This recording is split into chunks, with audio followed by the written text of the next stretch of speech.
Next जो हम phylum start करेंगे दैट इज़ फाइलम सीलियोफोरा। और फाइलम सीलियोफोरा में वो तमाम मेंबर्स प्रोटिस्ट के मौजूद हैं जिनके पास सीलिया मौजूद होते हैं।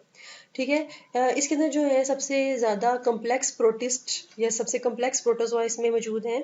जो आपने जितने भी फाइलम पढ़े उसमें जितने भी प्रोटोजोआ हैं वो सिंपल है, लेकिन ये ज़्यादा कॉम्प्लेक्स है। तो ऑब्जेक्टिव के हवाले से अगर आपको एमसीक्यू में आ जाता है कि मोस्ट कम्प्लेक्स प्रोटोजोआ कौन से हैं, तो आपने बताना है कि फाइलम सीलियोफोरा के मेंबर्स मोस्ट कम्प्लेक्स हैं।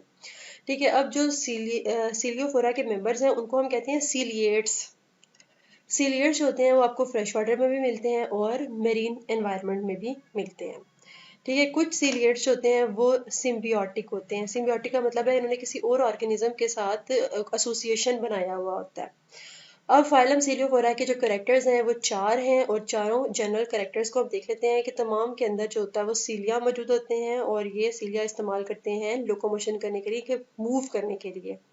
और इसके अलावा जब इन्होंने खाना खाना होता है तो वो फीडिंग करंट्स पानी में क्रिएट करते हैं। जब सीलिया मूव करते हैं तो पानी में लहरें क्रिएट होती हैं, जो लहरें फूड को लेकर आती हैं, लिहाजा हम इन्हें कहते हैं कि ये फीडिंग करंट्स हैं। इसके अलावा इनके अंदर जो पेलिकल होता है वो काफ़ी रिजिड होता है, लेकिन वो इतना ज़्यादा फिक्स्ड भी नहीं होता शेप में, थोड़ी बहुत अपनी शेप की को चेंज ये कर लेते हैं।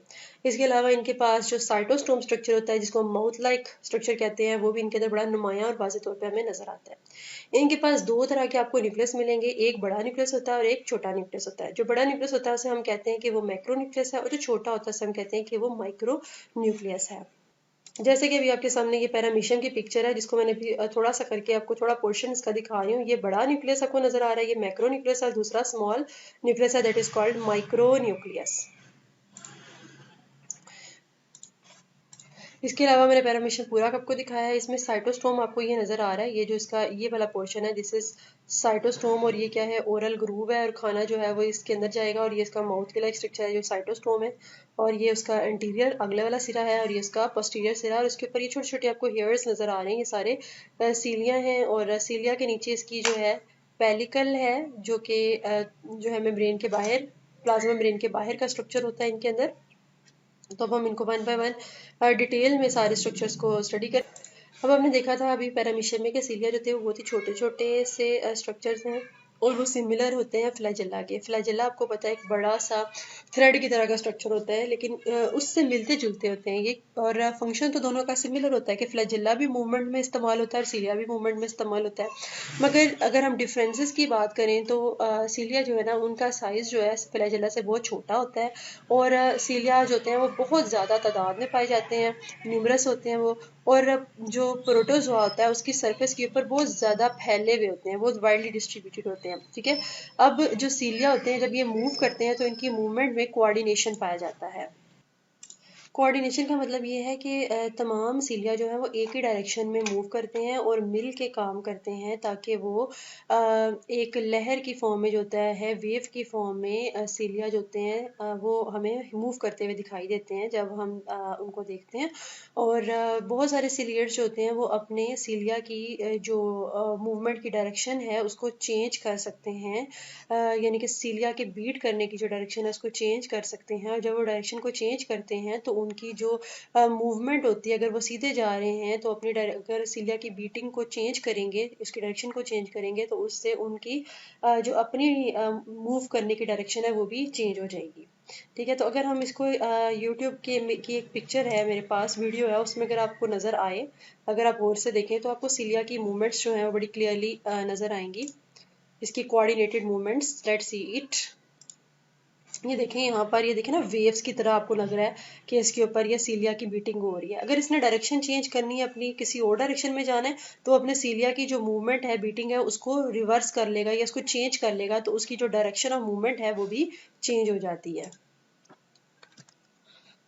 तो ये था सीलिया की मूवमेंट। अब आप लोग इस पिक्चर को देखें तो यहाँ पर ये जो है इन्होंने जो सरफेस है पैरामीशियम की वो दिखाई हुई है, और उसको बड़ा करके दिखाया है। ये सारे जो आपको हेयर लाइक स्ट्रक्चर्स नजर आ रहे हैं ये इसके सीलिया हैं, और सीलिया जो है ये इस सरफेस से निकल रहे हैं जो कि इसकी स्किन है पैरामीशियम की। ठीक है। पैरामीशियम की ये जो इधर से लेकर इधर तक एरिया ये सारा पेलिकल के अंदर शामिल होगा, और इसके अंदर दो मेम्ब्रेन है, एक इनर मेम्ब्रेन है और एक आउटर मेम्ब्रेन है इसके अंदर, ठीक है। अब अगर आप देखें तो सीलिया, ये अगर आप एक सीलिया देख रहे हैं इधर, तो इस सीलिया की बेस के ऊपर आपको ये देखें ना, ये सीलिया अगर हमने ले लिया तो इस सीलिया की बेस के ऊपर अगर आप इस स्ट्रक्चर को देखें तो इस स्ट्रक्चर का क्या नाम है, बेसल बॉडी या काइनेटोस्टोम। इसको थोड़ा सा हम बड़ा करके देख लेते हैं। वैसे ये क्लियरली आपको नजर आ रहा है, ये बेसल बॉडी है, ये इस एक सिलिया की बेस पर मौजूद है, इसको काइनेटोस्टोम भी कहते हैं। ये दूसरे सिलिया की बेस पर बेसल बॉडी मौजूद है।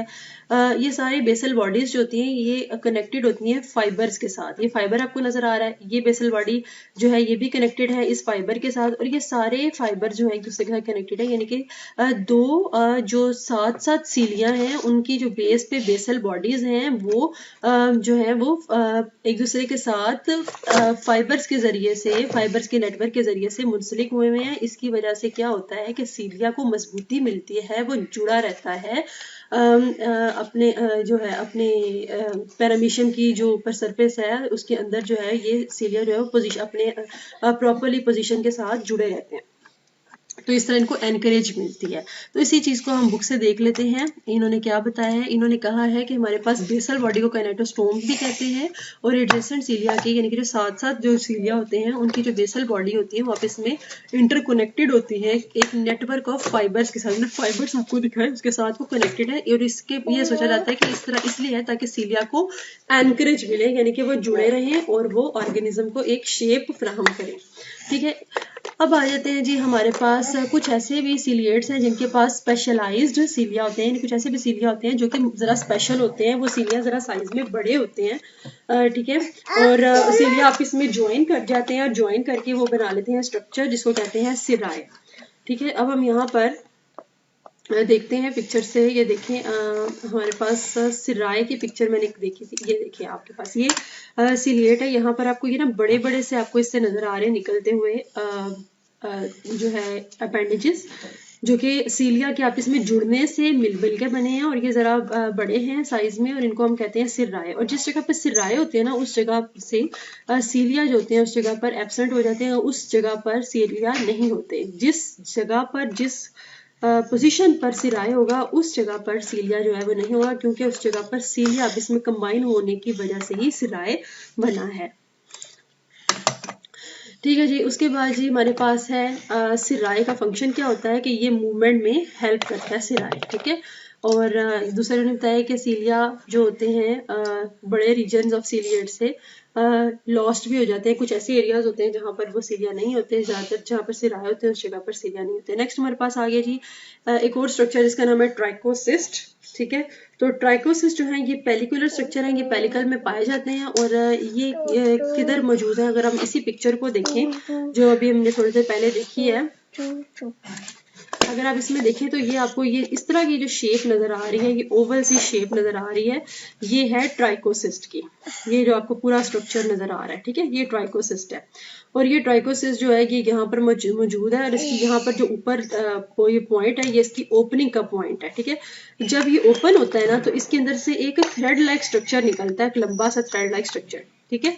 और जब वो थ्रेड लाइक स्ट्रक्चर निकल जाता है तो थ्रेड लाइक स्ट्रक्चर जो होता है वो फिर भी इसकी सरफेस के साथ किसी भी स्टिकी थ्रेड के जरिए से जुड़ा रहता है, ठीक है। जब ये ओपन होगा तो इसके अंदर एक कॉइल्ड सा स्ट्रक्चर होता है, वो पूरे का पूरा निकल जाएगा, रिलीज हो जाएगा, और वो जो भी चीज से बाहर निकलेगी वो पूरी की पूरी जो है इसकी सरफेस से उतर नहीं जाएगी, वो इसके साथ फिर भी जुड़ी रहेगी with some sticky hair like structure.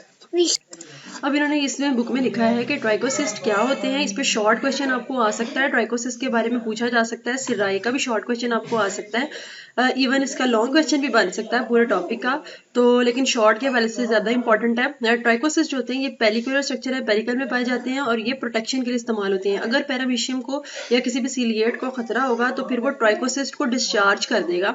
और ट्राइकोसिस्ट आपको बताया था कि या तो ये रॉड की तरह के होते हैं या ये ओवल शेप के होते हैं, और ये परपेंडिकुलर होते हैं टू द प्लाज्मा मेम्ब्रेन। जैसे कि आप ये देखें कि ये हमारे पास ये प्लाज्मा मेम्ब्रेन है और इसके ऊपर ये इस तरह सीधे पड़े हुए हैं, सीधे खड़े हुए हैं इसके ऊपर, यानी कि प्लाज्मा मेम्ब्रेन का रुख ये है और ये जो है ये परपेंडिकुलर उसके ऊपर पड़े हुए हैं। और इनकी शेप जो होती है या वो रॉड की तरह की होती है या यहाँ पर ये आपको ओवल शेप के नजर आ रहे हैं। ठीक है, तो इन्होंने यहाँ पर आगे से ये बताया है कि पैरामीशियम में इनकी जो अपीयरेंस होती है वो गोल्फ टी की तरह की होती है। अब गोल्फ टी किसे कहते हैं? गोल्फ टी जो है वो आप देखिए, ये जो हमारे पास गोल्फ में जो जिसमें बॉल रखते हैं, बॉल के नीचे जो ये स्टिक सी होती है, इसको गोल्फ टी कहते हैं। और पैरामीशियम में जो हमें देखने में नजर आते हैं, इनकी कुछ हद तक अपीयरेंस जो है वो कुछ इस तरह की होती है। वैसे तो ओवल बनाई हुई है, लेकिन एग्जैक्टली जो रियल में होती है वो गोल्फ टी की तरह की होती है। पेलिकल जो होता है वो ट्राइकोसिस को डिस्चार्ज कर सकता है। आपको देखा ट्राइकोसिस जो है वो पेलिकल में है और जब भी खतरा महसूस होगा ट्राइकोसिस डिस्चार्ज हो जाएगा और जो भी इससे चीज बाहर निकलेगी वो जो है बाकी पैरामीशियम की बॉडी के साथ जुड़ी रहेगी एक स्टिकी थ्रेड के जरिए से। फिगर नंबर 8.18 इन्होंने कहा है कि आप उसमें देखें, इन्होंने इसका डिस्चार्ज हुआ। अब इस फिगर में जो पैरामीशियम है इसने जो बाहर लंबे लंबे स्ट्रक्चर्स निकाले हुए हैं, ये सारे इसके डिस्चार्ज ट्राइकोसिस्ट हैं जो कि आपको नजर आ रहे हैं।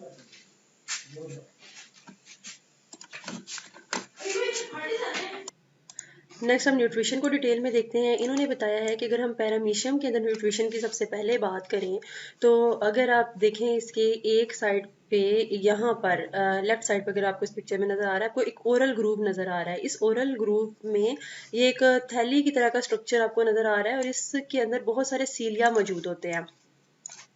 इसको हम बड़ा करके देख लें तो आपके पास यहाँ पर इसके अंदर ढेर सारे इसकी लाइनिंग पे बहुत सारे सीलिया होते हैं और इसके अंदर भी सारे सीलिया होते हैं।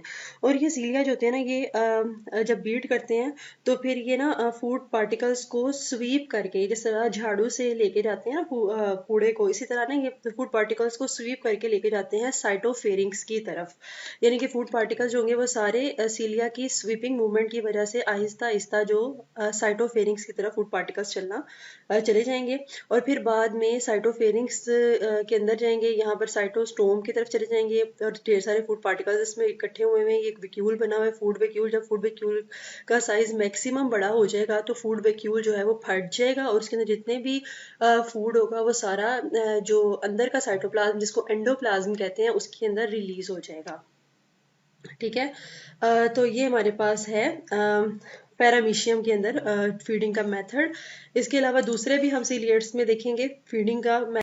कुछ हमारे पास ऐसे भी सीलिएट्स हैं जो कि फ्री लिविंग होते हैं, यानी कि वो आजादाना पानी में रहते हैं, लेकिन ये शिकार करते हैं दूसरे प्रोटिस्ट का, यानी कि खुद भी प्रोटिस्ट हैं और दूसरे छोटे छोटे प्रोटिस्ट को भी खाते हैं, या फिर कुछ छोटे एनिमल्स को खाते हैं जो कि प्रोटिस्ट नहीं है, यानी कि वो प्रोटिस्ट को भी खा लेते हैं और नॉन प्रोटिस्ट एनिमल्स को भी खाते हैं। ठीक है, और इनके अंदर क्या होता है, जो फ्री लिविंग प्रोटिस्ट होते हैं इनका शिकार को पकड़ना किस्मत पे डिपेंड करता है। किस्मत अगर होगी तो किस्मती से वो उसके साथ इनका आमना सामना हो गया फूड के साथ तो फिर इनको फूड मिल जाता है। तो इट इज़ अ फोर्टिशियस कॉन्टेक्ट जो है, यानी कि खुशकिस्मती से अगर कॉन्टेक्ट होगा तो उसको फूड मिल जाएगा।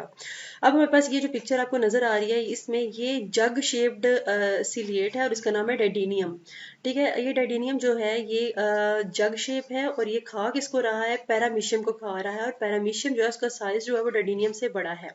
ठीक है, अब ये इसको किस तरीके से खाएगा कि ये एक इधर ओपनिंग इसने यहाँ पर बना ली है। एक ऐसा लग रहा है कि ये इसका ये माउथ है, ये ओपनिंग है और ये ओपनिंग जो है ये आहिस्ता आहिस्ता बढ़ती जा रही है। इसका साइज जो होता है आहिस्ता आहिस्ता पहले छोटी ओपनिंग होती है फिर मजीद खुलती जाती है ताकि वो अपने बॉडी साइज से बड़े जो पैरामीशियम है उसको कंज्यूम कर सके और उसको खा सके। ठीक है, तो ये आपकी बुक में पिक्चर है। इसके बाद ये हमने कुछ और सीलिएट्स को भी देखेंगे। अब हम सेक्टोरियंस को देखेंगे। अब हम बात करते हैं सेक्टोरियंस की। सेक्टोरियंस ऐसे सीलिएट्स हैं जो कि अपने सबस्ट्रेट के साथ अटैच हुए थे। यहाँ पर ये जो आपको पिक्चर नजर आ रही है गोल से सीलिएट की, ये एक सेक्टोरियन है और ये जिस चीज के साथ जुड़ा हुआ है, ये कोई सरफेस है या सबस्ट्रेट है, उसके साथ ये सेक्टोरियन जो है उसके साथ जुड़ा हुआ है। इसको सेक्टोरियन से क्योंकि ये सक्शन से लफ्ज निकला है, क्योंकि ये साथ के चिपका होता है। ठीक है, अब इसके पास अगर आप देखें तो इस तरह की इसके पास ये अपेंडेजेस हैं और इसके अपेंडेजेस जो हैं वो सीलिया टेंटिकल्स हैं इसके पास। ठीक है, सीलिया भी होते हैं, इस पर टेंटिकल्स भी होते हैं और ये इसका प्रे है, ये इसका शिकार है, ठीक है। इसका शिकार ये क्या है, पैरामीशियम, ठीक है। अब इसने इस पैरामीशियम से पे फीडिंग कैसे करनी है कि इसका ये एक टेंटिकल है जो कि इसके साथ यहाँ पर जुड़ा हुआ है, ठीक है। आप इसको देखें तो इसका टेंटिकल जो है वो इसके साथ कनेक्टेड हुआ हुआ है यहाँ पर, ठीक है। इसके टेंटिकल को अगर हम गौर से देखें तो इसके साथ कनेक्टेड है। ये देखें, ये गोल, ये जो इसका टेंटिकल है ये आगे से जाके जरा गोल सा हो जाता है, ये नॉब लाइक हो जाता है, ठीक है। नॉब का मतलब होता है गोल सा स्ट्रक्चर। तो इसके टेंटिकल की ये जो टिप है वो नॉब्ड है, और इस नॉब्ड टिप ने इसको पैरामीशियम को पकड़े रखा हुआ है, ठीक है। अब क्या होगा कि इसके इस टेंटिकल से एक एंजाइम्स निकलेंगे, डिस्चार्ज होंगे, जो कि इस प्रे को यानी कि पैरामीशियम को इमोबिलाइज कर देंगे, यानी कि अब हरकत नहीं कर सकेगा। और इस पैरामीशियम की जो पेलिकल है इसको वो डिसॉल्व कर देंगे वो एंजाइम्स, एक तो इसको पैरालाइज कर देंगे, दूसरा इसकी पेलिकल को डिसॉल्व कर देंगे और पेलिकल में एक होल क्रिएट हो जाएगा, ठीक है ना। और फिर जो इसके टेंटिकल में भी पेलिकल मौजूद है और जो इसकी सरफेस पे पेलिकल है, ये दोनों पेलिकल्स आपस में फ्यूज कर जाएंगी और एक रास्ता सा बन जाएगा, ठीक है। और उसके बाद क्या होगा कि आहिस्ता आहिस्ता टेंटिकल जो है वो तो इसकी चौड़ाई में इजाफा होगा, थोड़ा थोड़ा बड़ा होगा, और उसके बाद ये टेंटिकल मजीद इसके अंदर पेनिट्रेट करता जाएगा पैरामीशियम के अंदर, यानी कि पेनिट्रेट कह लो या इन्वेजिनेट कर जाएगा, और इस तरह एक रास्ता सा बन जाएगा इन दोनों के दरमियान में, पैरामीशियम और सेक्टोरियन के दरमियान में ये एक पैसेज रास्ता बन जाएगा, चैनल बन जाएगा। और ये क्या करेगा, सेक्टोरियन इसका सारा साइटोप्लाज्म जो है वो चूस लेगा और अपने अंदर ले जाएगा, ठीक है ना, सक कर लेगा इसका सारा साइटोप्लाज्म, ठीक है। और उसके बाद जी जो साइटोप्लाज्म इसके अंदर जाता जाएगा सेक्टोरियन के अंदर, जो ही इसके अंदर एंटर होगा, अंदर जब एंटर होगा तो वो छोटे छोटे फूड वैक्यूल्स की फॉर्म में साइटोप्लाज्म जो होगा वो एंटर होता जाएगा, और फूड वैक्यूल्स जो है इस टेंटिकल की बेस पे बनना शुरू हो जाएंगे, ठीक है। और इस तरीके से ये सारा फूड जो है अपने अंदर इसका ले जाता है, ठीक है। तो कहते हैं कि इसके अंदर जो बेसिकली इसको चूसने का जो मैकेनिज्म है इसके साइटोप्लाज्म को, वो शायद जो इसके टेंटिकल के अंदर माइक्रोट्यूब्यूल्स हैं वो जो है इसमें इन्वॉल्व है, और माइक्रोट्यूब्यूल्स होते हैं वो खींचते हैं पैरामीशियम के साइटोप्लाज्म को, ठीक है। तो स्टूडेंट्स ये था हमारा आज का लेक्चर, नेक्स्ट में हम आगे से पढ़ेंगे और फिर हमारा वो लास्ट लेक्चर होगा, ये चैप्टर कंप्लीट हो जाएगा, ठीक है। ओके स्टूडेंट्स, अल्लाह हाफिज़।